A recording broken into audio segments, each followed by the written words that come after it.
Por quê? Porque a narrativa de um anticristo, a Bíblia chama o anticristo de o anomos. A palavra grega anomos, que é traduzida na Bíblia por o iníquo, né? O filho da iniquidade, na verdade é uma má tradução. Essa tradução correta é um prefixo de negação, e nomos é lei. Então ele vai ser um homem que vai quebrar todos os paradigmas das leis bíblicas.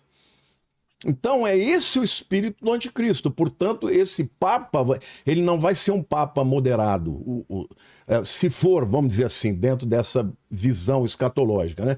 Se ele for ajudar esse governo mundial e tal, ele vai se levantar contra toda e qualquer lei da palavra de Deus, ou seja, ele vai ser um progressista para valer.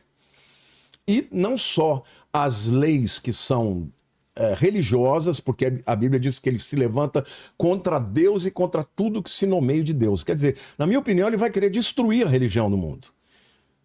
Um papa, se for o caso, acho difícil, né? Como é que um papa vai querer destruir a religião? Mas, de qualquer forma, o que eu vejo é que o próximo papa, se ele de alguma maneira vai estar caminhando na direção desse governo único, ele vai ser um papa progressista. Daniel, comentários, o que você acha? Então, eu acho que a grande estratégia do inimigo é enganar a igreja, enganar os cristãos e enganar os judeus também. E eu creio que o anticristo, se passando como o Mashiach, né, como o Messias judaico, infelizmente vai enganar Jerusalém.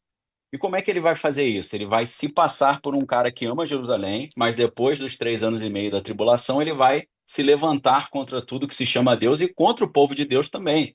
O Apocalipse diz que a noiva que representa Israel vai se esconder no deserto e tal.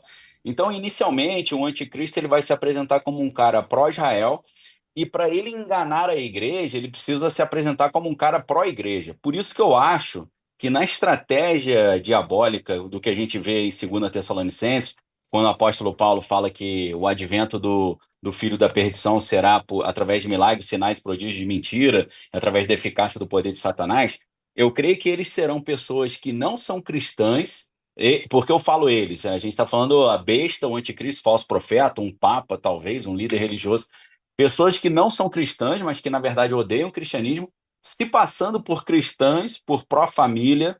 Então eu acho que a gente pode ter um próximo papa que, mesmo que ele seja conservador, ele vai se passar como conservador para enganar o povo e fazer com que o povo acredite que ele quer os melhores interesses e a melhor doutrina bíblica. Só que aí, depois de 3 anos e meio, tanto o anticristo quanto o falso profeta irão tirar o disfarce e se revelar como realmente anticristãos e antijudaicos e anti-Bíblia e anti-tradição e anti-lei. Daí entra a interessantíssima explicação do pastor Lamartine sobre o termo grego anomos, né, que é o sem lei, aquele que é contra a lei. É aí que ele se levanta contra a lei. Então, a minha preocupação é que a gente tenha o advento do anticristo, do falso profeta, se passando por um líder religioso conservador, e o anticristo se passando por um político conservador pró-família, pró-igreja. E depois que ele enganar toda a igreja, aí ele se revela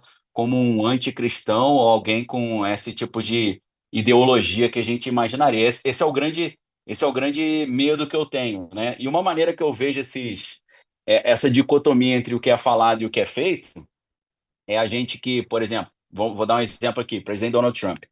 Sempre falou contra George Soros, sempre falou contra globalismo, sempre falou contra essa pauta das minorias, mas aí você vê ele vinculado, fazendo a mesma coisa que a Agenda 2030 do Fórum Econômico Mundial. Ele se dá bem pra caramba com o Klaus Schwab, falou que o Klaus Schwab fez um trabalho maravilhoso, que o Fórum Econômico Mundial é lindo, aí o Klaus Schwab falando que o Donald Trump vai fazer um belíssimo governo. Você fala, pô, achei que esses caras estavam com uma agenda contrária, né? Aí você vê o Elon Musk que está junto com o Donald Trump, você vê a página dele no site do Fórum Econômico Mundial também. O Elon Musk propondo que a galera conservadora e cristã é contra substituição do dinheiro físico pelo dinheiro digital, substituição do trabalho humano pela inteligência artificial, acabando com os empregos, gerando uma dependência total de todo mundo com relação ao Estado, implementando uma renda básica universal. Então, eu creio que a gente tem que tomar muito cuidado com essa plataforma que a gente vê hoje, por exemplo, o presidente Donald Trump trazendo, porque aparenta ser cristã conservadora, mas eu acho que quando a gente passa numa peneira, você vê que tem coisa estranha ali, principalmente eu falei do George Soros, que é o arqui-inimigo do Trump, né? O Scott Bessent, que é o atual secretário do Tesouro americano, que está ajudando a fazer ali essa política das tarifas, né?